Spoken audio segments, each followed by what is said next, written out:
Hello everyone, my name is Dabnus Granderson, faithful servant of our Lord Jesus Christ. I started this Bible study in the year 2026 in the preparation of Jesus' second coming and the bringing forth of the kingdom.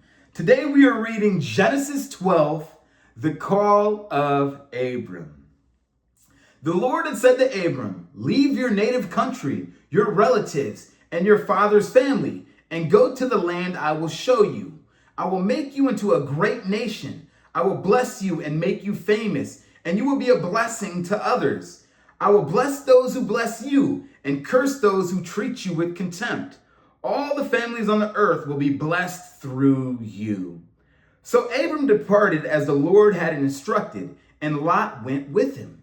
Abram was 75 years old when he left Haran. He took his wife Sarai and his nephew Lot, and all his wealth, his livestock, and all the people he had taken into his household at Haran, and headed for the land of Canaan. When they arrived in Canaan, Abram traveled through the land as far as Shechem. There he set up camp beside the oak of Merah. At that time, the area was inhabited by Canaanites. Then the Lord appeared to Abram and said, "I will give this land to you and your descendants." And Abram built an altar there and dedicated it to the Lord who had appeared to him. After that, Abram traveled south and set up camp in the hill country with Bethel to the west and Ai to the east. There he built another altar and dedicated it to the Lord, and he worshiped the Lord. Then Abram continued traveling south by stages toward Negev. At that time, a severe famine struck the land of Canaan, forcing Abram to go down to Egypt, where he lived as a foreigner. As he was approaching the border of Egypt, Abram said to his wife Sarai, "Look, you are a very beautiful woman. When the Egyptians see you, they will say, 'This is his wife. Let's kill him, then we can have her.' So please tell them you are my sister. Then they will spare my life and treat me well because of their interest in you." And sure enough, when Abram arrived in Egypt, everyone noticed Sarai's beauty. When the palace officials saw her, they sang her praises to Pharaoh, their king, and Sarai was taken into his palace. Then Pharaoh gave Abram many gifts because of her: sheep, goat, cattle, male and female donkey, male and female servants, and camels. But the Lord sent terrible plagues upon Pharaoh and his household because of Sarai, Abram's wife. So Pharaoh summoned Abram and accused him sharply. "What have you done to me?" he demanded. "Why didn't you tell me she was your wife? Why did you say she is my sister and allowed me to take her as my wife? Now then, here is your wife. Take her and get out of here." Pharaoh ordered some of his men to escort them, and he sent Abram out of the country along with his wife and all his possessions.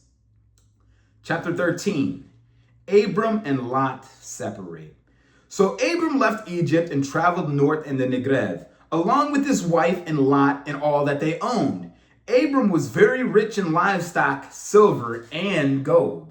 From Negev, they continued traveling by stages towards Bethel, and they pitched their tent between Bethel and Ai, where they had camped before. This was the same place where Abram had built the altar, and there he worshiped the Lord again. Lot, who was traveling with Abram, had also become very wealthy with flocks of sheep and goat, herds of cattle, and many tents. But the land could not support them both. Abram and Lot went all their flock and herds, living so close together. So disputes broke out between the herdsmen of Abram and Lot. At that time, the Canaanites and Perizzites were all living in the land. Finally, Abram said to Lot, "Let's not allow this conflict to come between us or our herdsmen. After all, we are close relatives. The whole countryside is open to you. Take your choice of any selection of the land you want, and we will be separate.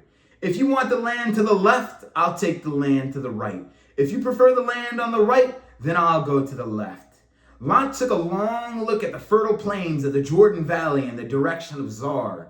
The whole area was well watered everywhere, like the garden of the Lord or the beautiful land of Egypt. This was before the Lord destroyed Sodom and Gomorrah. Lot chose for himself the whole Jordan Valley to the east of them. He went there with his flocks and servants and parted companies with his uncle Abram. So Abram settled in the land of Canaan, and Lot moved his tents to a place near Sodom and settled amongst the cities of the plain. But the people of this area were extremely wicked and constantly sinned against the Lord. After Lot had gone, the Lord said to Abram, "Look as far as you can in every direction, north and south, east and west.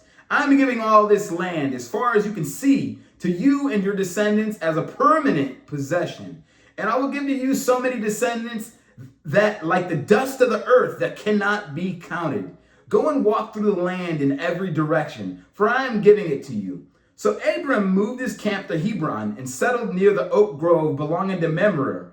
There he built another altar to the Lord.